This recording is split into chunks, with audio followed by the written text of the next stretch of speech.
They would hold the paper. So they had skin in the game, right? Because they held the paper. That was their long-term investment. You obviously had skin in the game because it was your house, right? So it was a shared risk. What happens today?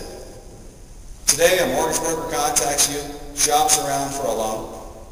The financial entity is usually out of state, and they then put you into that loan.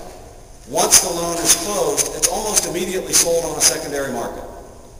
It's then bundled with sometimes thousands of other loans and securitized and sold as a mortgage-backed security.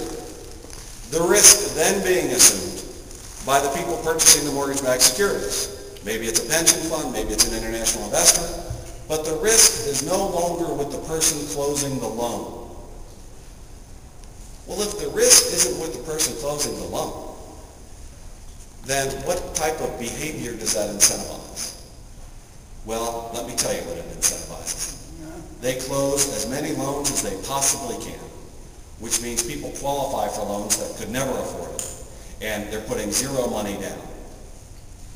And they try to get them into the most expensive loan products they can possibly get them into. So oftentimes these are adjustable rate mortgages. Oftentimes these are adjustable rate mortgages that include prepayment penalties of $1,000 or $2,000.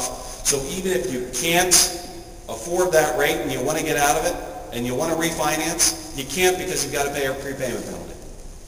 So when we put together this housing task force, we recognized all of this, and we advocated strongly for reform. And finally, we got it passed in the state legislature.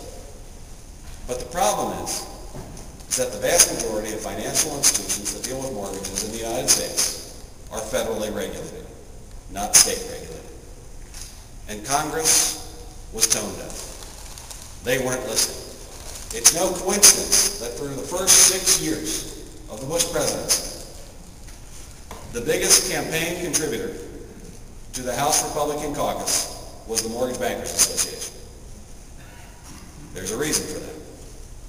Because you'll recall, prices were going up in housing. A lot of people were making money off mortgage-backed securities. And what were the mortgage bankers saying? No problem. Let it go. This is cyclical. Let the markets take care of it. Let the markets do what the markets do. That's why we are where we are today. So not only are you and I paying the price in our neighborhoods with that abandoned house next door or down the street, and that's impacted our property values, and that's impacted the school, the community school that the kids used to attend, and that's impacted the small businesses that that family used to frequent. But now our entire financial system is at risk. Our pension funds are at risk. Small businesses can't go and get a loan to expand their businesses. I was at the Farm Bureau meeting last night, and farmers are concerned that they can't afford seed for next year because they can't get a loan from the bank that might help them get that seed.